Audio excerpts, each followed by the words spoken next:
안녕하세요. 금요사건 파일 디바제식합니다. 2005년 8월 18일 밤 11시 대전 중구 문화동의 한 가정집에서 갑자기 펑 하는 굉음이 들려왔습니다. 순식간에 집은 불길과 연기에 휩싸였죠. 당시 이 집에는 5명의 일가족이 새들어 살고 있었는데요. 30대 부부와 또 각각 10살, 8살, 4살 된 아들 셋까지. 화재가 다 진압된 후 안타깝게도 이 현장에서는 총 4구의 시신이 발견됩니다. 아내와 3명의 아이들이었죠. 유일하게 살아남은 건 가장이자 남편인 35살의 장기수. 그는 이날 귀가가 늦어서 화를 면할 수 있었습니다. 이웃들 목격담에 의하면 장 씨는 퇴근을 하다가 불이 난 것을 발견한 듯해요. 그러면서 집안에 우리 아내와 아이들이 있어요! 막 울부짖고 불길 속으로 뛰어들어가려 했죠. 하지만 끝내 실패하고 말았습니다. 후에 이제 경찰들이 불에 탄 가족들의 시신들을 이렇게 수거하는데 그 앞에서 나만 살아서 뭐합니까? 라고 크게 통곡했고요. 장 씨는 넉넉지 않은 형편에 이 세 아들을 키우느라 밤낮 없이 배달 일을 했습니다. 아내 또한 보험회사에 다니면서 알뜰살뜰 살림을 꾸렸고요. 그렇게 열심히 일한 덕에 차곡차곡 돈을 모아서 드디어 작은 연립주택 하나를 마련해요. 이 사건이 일어난 곳이 자기 집은 아니었고요. 재건축이 늦어져서 이사 전까지 여기에 임시로 새들어 살던 중이었죠. 우선 경찰은 화재의 원인을 추정합니다. 불이 난 곳이 지어진 지 25년이 넘은 꽤 오래된 고옥이었어요. 그러다 보니 곳곳에 수리가 필요한 부분이 있었죠. 그중 하나가 누전 차단기였습니다. 남편 장 씨에 따르면 얼마 전에도 이게 작동하지 않았다고 해요. 일단 경찰은 이게 누전으로 인한 화재구나 라고 가능성을 두게 되죠. 아무래도 여름이다 보니까 가족들이 밤에 선풍기를 켠 채 잠들고 그러다 누전으로 불이 난 걸까요? 한편 4구의 시신은 병원으로 옮겨진 뒤 의사의 검안을 거쳐 장례 절차에 돌입합니다. 그런데 이때 사건에 의문을 품은 사람이 한 명 있었어요. 그는 바로 대전 국과수 소속 법의관 서중석 소관입니다. 그는 마침 출근을 하던 길에 우연히 TV 뉴스를 통해서 이 화재 소식을 접했거든요. 근데 뉴스를 쭉 듣다가 그의 귀를 사로잡는 한 줄의 내용이 있었죠. 그건 바로 집에서 펑 하는 소리가 났다. 이 부분이었습니다. 보통 화재 현장에서 펑 소리가 난다는 건 스프레이 같은 게 폭발하는 상황이래요. 또는 완전히 밀폐된 장소에서 불이 났다는 것을 의미하기도 하죠. 근데 이 사건이 발생한 곳은 한여름의 주택이었습니다. 에어컨이 없었으니까 창문을 열어놓고 자는 게 대부분이었을 거예요. 그런데도, 그러니까 밀폐된 곳이 아닌데도 폭발음이 들렸다?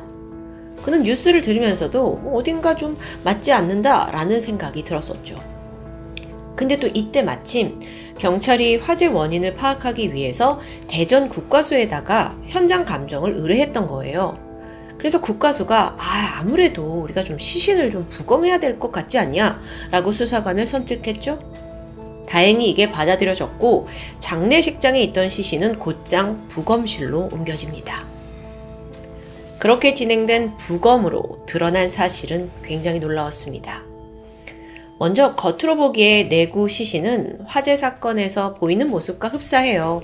신체 많은 부분이 다 검게 타고 그을려 있었죠. 그런데 혈액을 채취해 보니까 뜻밖의 사실이 드러나는데 4구의 시신 모두 일산화탄소 농도가 정상 범위인 겁니다. 심지어 기도에 그 이름도 없어요. 즉 이들이 불이 났을 때 연기를 들이마시지 않았다는 거잖아요. 일산화탄소 농도가 정상인 거는요. 그럼 사망 원인이 화재가 아니라는 건데? 게다가 또 이상한 점은 이들의 위장에서 소량의 액상이 검출됐거든요. 근데 소장 하부는 거의 다 비어 있어요. 이게 무슨 말이냐? 오랜 공복 상태에서 물만 마신 정도로 사망을 했다는 거죠. 근데 분명 화재는 한밤중에 난 거거든요. 그럼 하루 종일 식사를 안 했다는 걸까? 여기서 가장 특이한 점은 따로 있습니다. 아내 김 씨와 10살, 8살 된 두 아들의 위장에서는 독특한 냄새가 났어요.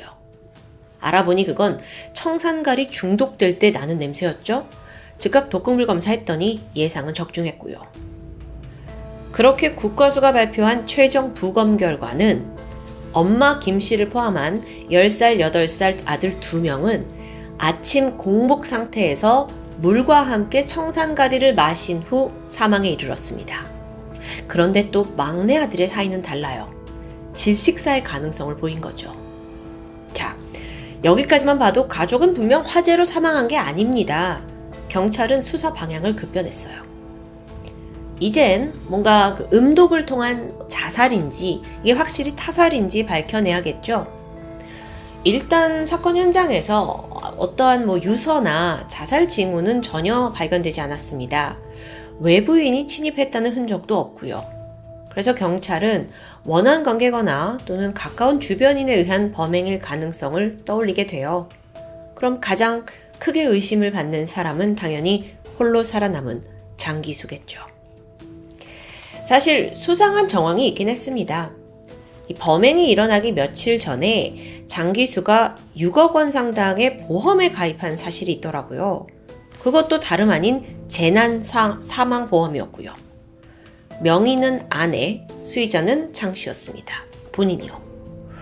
이걸 들게 되면서 매달 내야 할 보험료가 28만 원 정도였는데 이 넉넉지 않은 장 씨의 수입을 비교했을 때 분명 적은 금액이 아니죠. 꽤 큰 금액이에요. 수상하죠. 하지만 이것 또한 어디까지나 정황일 뿐 확실한 증거가 필요한데요. 수사는 그리 쉽게 풀리지 않았습니다. 일단 최초 발화가 됐을 당시 이걸 목격한 사람이 없어요. 그리고 집 주변에 CCTV도 없고요. 사건 당일 장 씨가 집에 늦게 귀가했다고 했는데 그 동선을 파악하는 것도 경찰은 애를 먹었습니다. 어쨌든 계속해서 끈질기게 탐문 수사를 했고 그러던 중 그가 일하는 배달업체 사무실 컴퓨터에서 결정적인 증거가 발견됩니다. 이 장기수가 인터넷에다가 극단적 선택 카페를 들어갔고 거기서 청산가리를 구입한 사실이 포착된 거예요. 그래서 일단 경찰이 가서 당신 청산가리 이걸 왜 구매했냐 라고 추궁했죠. 그랬더니 장기수가 하는 말이 내가 삶이 힘들어서 내가 죽으려고 산 거다 라고 말합니다. 아 그래? 그러려던 사람이 몇 달 전에 보험을 왜 가입했지? 장기수는 여기에 아무 말도 할 수 없었어요. 그렇게 이 비극적인 사건의 전말이 드러나게 되죠. 아내 김 씨와 장기수는 7년간의 연애 끝에 결혼을 했고 10년 정도 이 결혼 생활을 이어오고 있었습니다. 아들 셋을 낳았으니까 사이는 좋았던 것으로 추정이 돼요. 그러던 2000년 장기수는 오산시의 한 슈퍼마켓에서 일을 하고 있었는데 마침 이곳은 장기수의 매형이 소유하던 곳이었어요. 당시 그는 대전에다가 가족을 둔 채 오산에 와서 기러기 아빠로 지내고 있었거든요. 여기서 새로운 여자를 만나게 된 겁니다. 바로 내연녀 김 씨였죠. 김 씨는 이혼한 상태였는데 이 두 사람이 서로의 외로움을 달래면서 친해지다가 결국 넘어선 안 될 선을 넘고 만 겁니다. 그렇게 내연 관계가 시작됐지만 사실 둘이 얼마 못 가서 멀어지게 돼요. 왜냐하면 장기수가 오산 생활 접고 가족이 있는 대전 집으로 내려갔기 때문이었죠. 이쯤 장기수는 새로 시작한 음식점 사업에 실패한 상태였습니다. 여기에 아내와 이혼까지 한다? 그럼 더욱더 처지가 난처해질 거잖아요. 그래서 모르겠다 하고 다 가정으로 돌아가는 걸 택한 것 같아요. 근데 그렇다고 완전히 내연 관계를 정리한 것도 아니었어요. 시간이 좀 지나서 2005년 6월 장기수는 끝내 바람을 피운 사실을 아내에게 들키고 말아요. 근데 이제 아내에겐 이렇게 말했죠. 나도 기러기 아빠로 따로 있다 보니 외로워서 잠깐 만난 거다. 이젠 다 정리됐다. 겨우겨우 위태로운 부부 사이를 회복하는 듯 했습니다. 그런데 그 다음 보인 행동이 좀 기가 차요. 내연녀 김 씨한테 연락을 해서 다시 진지한 관계로 사귀어보자고 막 설득하는 거예요. 이래. 당연히 아내한테 걸렸으면 관계를 청산하는 게 맞는데. 근데 또 내연녀 김 씨가 호락호락하지 않았죠? 받아주지 않는 거예요. 왜냐면 이 남자가 뭐 경제적으로도 불안정하죠. 아이도 셋까지 있죠. 이 모든 게 부담스러웠던 겁니다. 그럼 이때 장기수는 무슨 생각을 한 걸까요? 자신에게 그 짐, 혹처럼 느껴지는 가족이 없으면, 그리고 돈이 생기면 김 씨와 내연 관계를 회복할 수 있으리라 생각의 회로가 그쪽으로 간 겁니다. 그러니까 가족이 없어지고 돈이 있으면 모든 게 해결돼.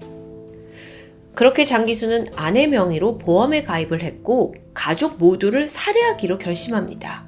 화재로 위장해서 보험금을 탈 생각이었죠. 바로 인터넷에 들어가서 죽음, 약, 강력수면제, 마취제 이런 단어들을 집중적으로 검색했어요. 심지어 청부살인 사이트까지 찾아봤고요. 마침내 막 인터넷 카페 들어가서 청산가리를 구입하는 데 성공합니다. 그는 청산가리를 작은 필름통에 넣어가지고 차 안에, 승용차 안에 보관했다고 해요. 그리고 그가 정한 범행일은 비가 내리는 날이었죠. 그러니까 집이 좀 오래됐으니까 전기 합선에 의해서 화재가 났다 이렇게 위장하기 위해서였습니다. 일기예보를 보니까 비 소식이 있는 날은 8월 18일. 범행 하루 전인 17일 저녁, 그는 차에 보관 중이던 청산가리가 든 필름통을 몰래 집 안으로 가지고 들어갑니다. 그런데 이때 다른 한 손엔 케이크가 들려 있었습니다. 청산가리와 케이크. 얘들아, 아빠가 케이크 사왔어. 아무것도 모르고 애들은 너무 좋아했어요. 장기수가 촛불을 켜고 애들과 케이크를 나눠 먹으면서 즐거운 시간을 보냈죠. 아니 이게 뭐 죽기 전 마지막 선물이다 뭐 이런 건가요? 너무 가슴 아파요. 잠시 후 아이들이 모두 잠이 들었습니다. 그러자 그는 아내와도 단란하게 소주 한 잔을 기울였어요. 함께 목욕도 했고요. 그렇게 화목한 시간을 보낸 바로 다음 날 8월 18일 비가 오기로 한 그날 아침 8시입니다. 장기수는 태연하게 부엌으로 향했습니다. 보니까 먼저 일어난 아내가 새 아들 아침 식사 준비로 막 바빴어요. 그리고 아이들은 안방에서 TV를 보고 있었고요. 그는 냉장고 문을 열고 자연스럽게 물병 하나를 꺼내요. 이 물이 뭐였냐면은 아내가 평소 아이들 건강에 좋으라고 약수터에서 떠오는 물입니다. 그래서 아침마다 아이들한테 얘들아 공복에 이 약수터물 마셔야 돼 했었던 거예요. 그걸 장기수는 잘 알고 있었습니다. 그는 먼저 컵에 자신의 물을 따랐어요. 그리고 보란듯이 벌컥벌컥 들이켰죠. 그 다음 잽싸게 돌아서 그 물통 안에다가 청산가리를 털어 넣는 거예요. 자연스럽게 물통을 식탁 위에 올려두고는 여보, 나 먼저 출근할게. 서둘러 현관 쪽으로 향했습니다. 그러면서 한편으론 아내와 아이들의 행동을 살폈어요. 저 물을 먹어야 죽을 테니까요. 아내는 잠시 후 별다른 의심 없이 물병에 든 물을 4개의 컵에 나눠서 따랐어요. 그리고 아들들한테 하나씩 주면서 야, 공복에 마셔야 돼. 이후 자신도 꿀꺽꿀꺽 물을 마십니다. 거의 동시에 큰아들과 둘째 아들도 물을 마셨고요. 그리고 잠시 후 아내와 두 아들들이 막 소리를 내면서 쓰러져요. 이때 장기수는 현관 밖으로 나갔어요. 그리고 10분쯤 기다린 거죠. 그러니까 아내와 자식들이 집 안에서 막 괴로워하고 있을 때 딱 밖에 나가서 그냥 기다린 거예요. 그리고선 이제 다 끝났겠지? 여기고 다시 문을 열고 들어옵니다. 그런데 예상치 못한 일이 펼쳐지고 있었어요. 막내 아들이 아직 물을 마시지 않았던 겁니다. 이 막내는 갑자기 엄마와 형들이 다 쓰러지니까 어쩔 줄 몰라 하고 있었어요. 근데 마침 아빠가 잠시 후에 들어왔으니 얼마나 마음이 안심이 됐겠어요. 하지만 아버지 장기수는 너무 비정했습니다. 그는 막내 아들에게 다가가서 두 손으로 아이의 목을 감쌌고 그대로 힘껏 힘을 주더니 살해하고 맙니다. 그날 장기수는 평소와 다를 바 없이 출근했습니다. 그리고 태연히 일을 했어요. 이때 자신의 핸드폰을 이용해서 아내에게 3번 전화를 걸고 또 집 전화로 3번 전화를 걸죠. 왜 그랬겠어요? 피해자들이 그동안 살아있는 것처럼 꾸며내기 위함이었죠. 어느덧 시간이 지나 저녁 8시 20분. 장기수는 퇴근을 해서 돌아왔는데 와서 보니 아내와 아이들이 다 사망해 있었죠. 거실 곳곳과 아이들의 시신 위에다가 신호를 뿌립니다. 그리고 라이터로 불을 붙이고 밖으로 나왔죠. 이때 그가 얼마나 악랄했냐면요. 나중에 이 시신이 발견됐을 때를 대비해서 시신의 위치도 바꿔놔요. 그 아내가 화재가 났을 때 자식들을 보호하려고 한 것처럼 꾸미기 위해서 아들을 품에 감싸고 있는 모습으로 시신의 위치를 바꿔둔 거예요. 그렇게 불이 훨훨 타는 동안 장기수는 인근 PC방에 가서 게임을 했습니다. 화재가 좀 더 커지고 난 후에 자연스럽게 퇴근하고 돌아온 척 하려는 거였죠. 그렇게 밤 10시 40분 그는 집으로 돌아와서 이웃들이 보는 앞에서 크게 울부짖습니다. 일가족을 살해한 장기수. 그는 1심에서 무기징역을 받았습니다. 근데 검찰이 양형이 이건 부당하다라는 이유로 항소했어요.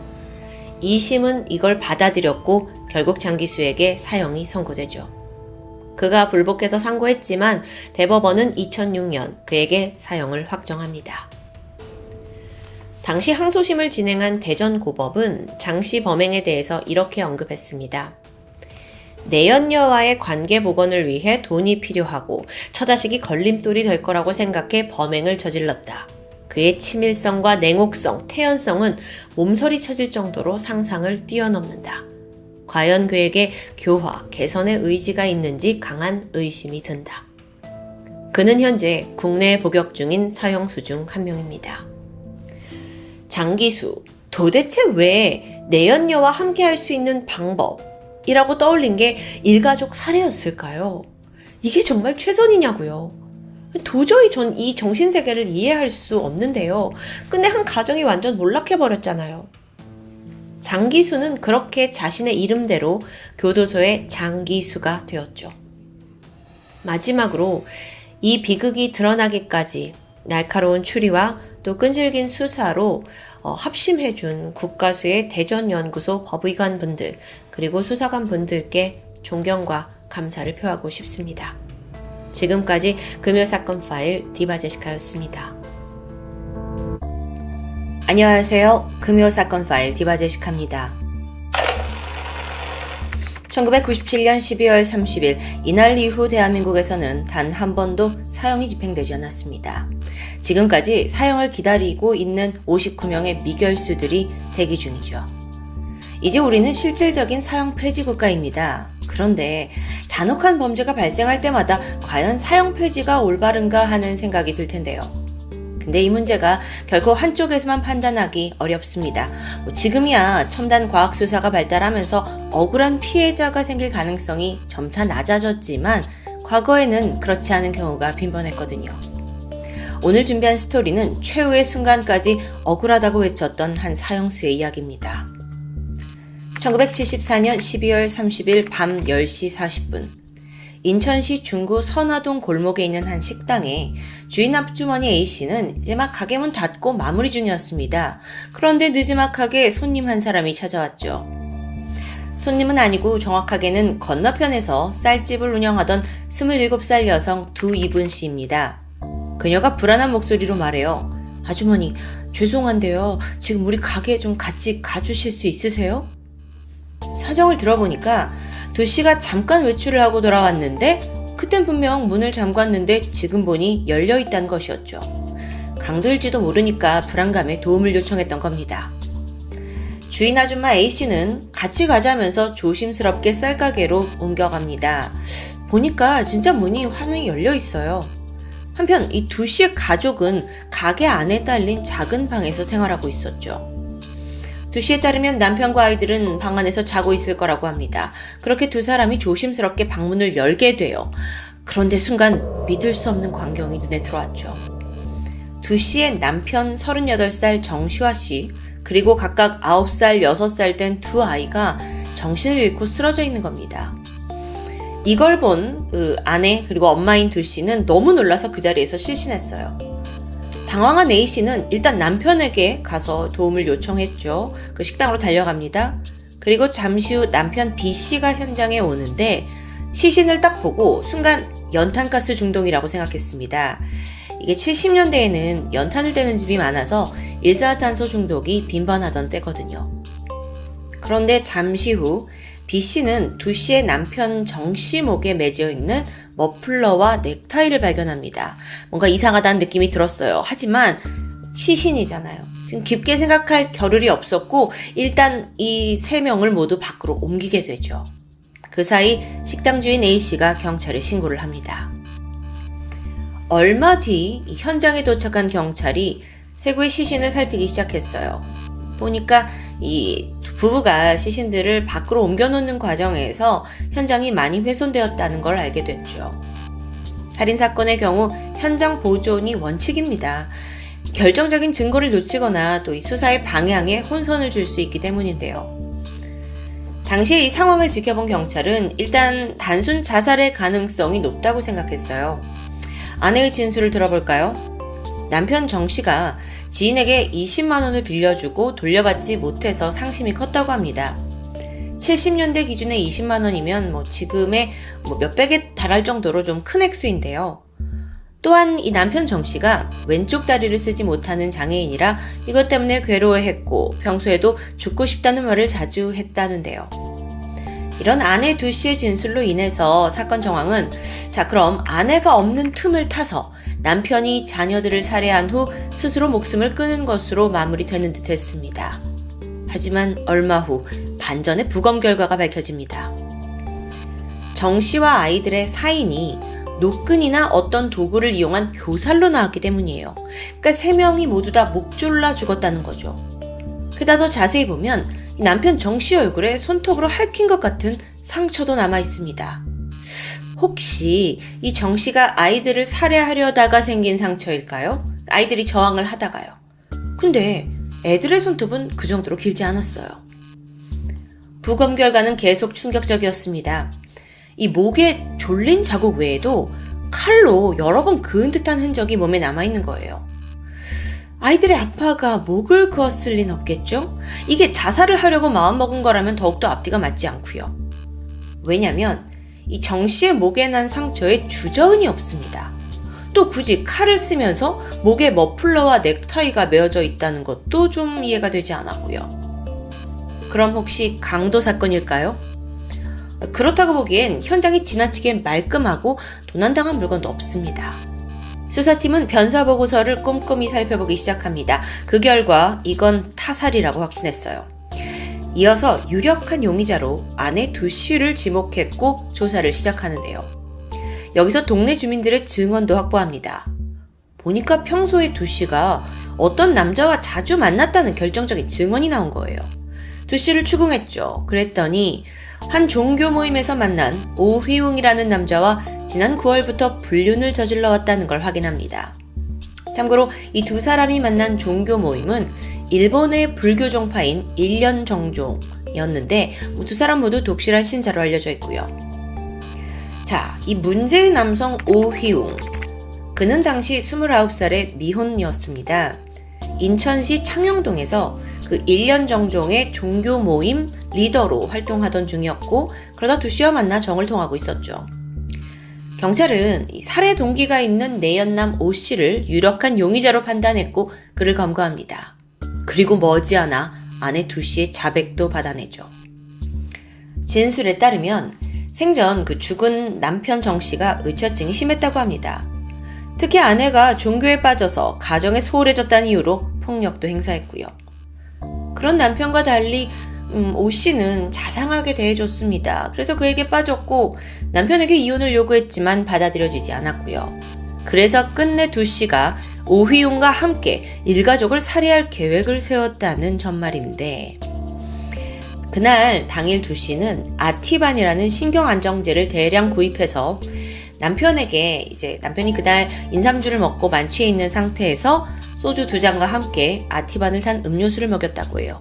이어서 아이들에게도 건넸고요. 가족들이 그렇게 모두 깊은 잠에 들고 난 후 내연남 오 씨에게 연락을 해서 저녁 8시 20분 약속대로 그가 집을 방문합니다. 오휘용이 이 가족이 모두 잠든 방으로 들어갔어요. 그리고 미리 준비해둔 살해 도구를 꺼내들었죠. 그게 바로 머플러와 넥타이였습니다. 곧이어 남편 정 씨의 목을 졸랐는데 그가 버둥거리기 시작합니다. 깊은 잠에 빠진 줄 알았는데요. 그래서 당황한 오희용이 급히 칼을 가져와서 목에 몇 번 휘둘렀던 겁니다. 곧이어 정씨의 숨이 끊겼고 오희용은 남은 아이들마저 노끈으로 교살한 후에 가게를 떠났다는 진술. 여기에 있어서 이 맞은편 식당 주인 A씨 기억하시죠? 그녀의 증언도 더해집니다. 사실 아내 두씨가 2시간 전쯤인 8시 40분에 식당에 와서 뜬금없는 질문을 했다는 거예요.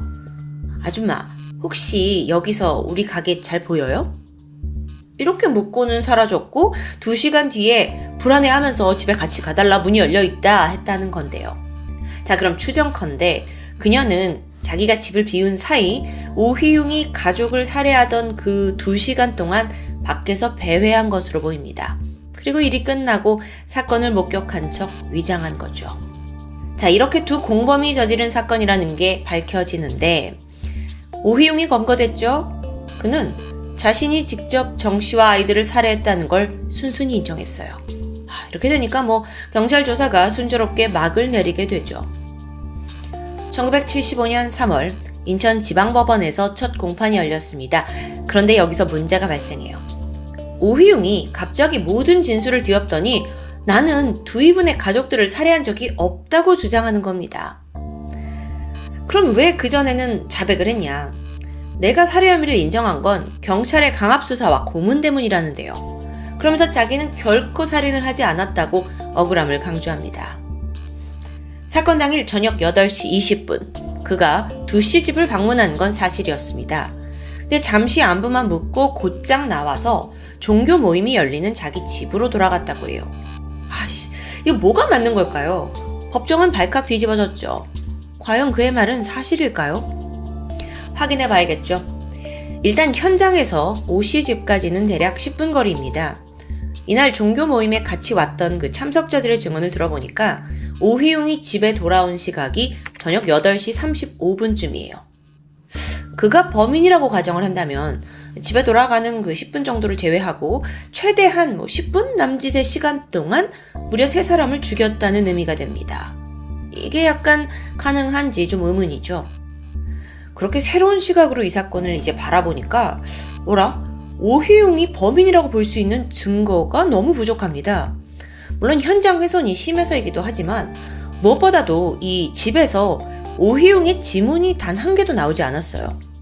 아니 그럼 그가 장갑을 끼고 범행을 했을 수도 있잖아요. 근데 그렇다면 남편 정씨의 얼굴에서 발견된 손톱 자국이 설명되지 않는 상황입니다.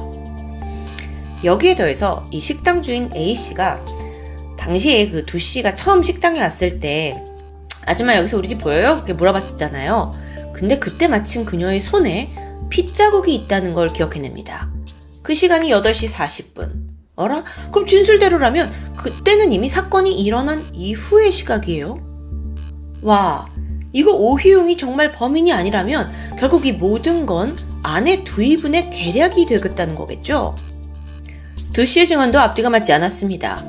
처음에는 이 내연남 오씨와 내가 계획적으로 살인을 모의했다 라고 했지만 나중에 되니까 사실 오희용이 술에 취해서 충동적으로 가족들을 살해한 거다 라면서 진술을 번복하는데요.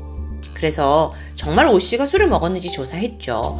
어떻게 알 수 있었냐면 그날 종교 모임에 갔잖아요. 그래서 참석자들에게 물어봤습니다. 8시 35분부터 같이 있었으니까요. 근데 오씨의 몸에서는 술 냄새가 전혀 나지 않았다고 진술합니다. 답답한 상황이에요.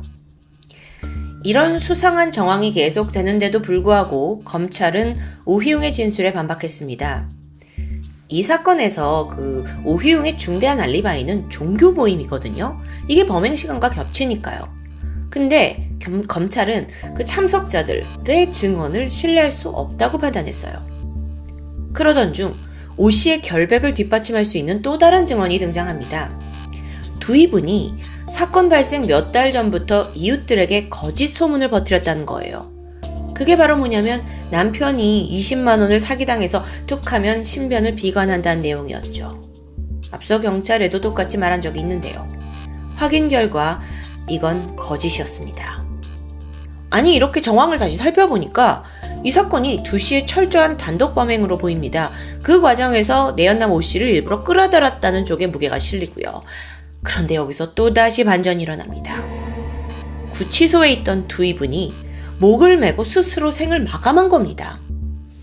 당시 같은 방에 있던 재소자가 두 이분이 너무 나는 억울하다면서 막 울분을 토했고 억울함 때문에 이런 극단적 선택을 했다는 건데 두 이분이 죽음으로써 진실은 미궁에 빠졌고요.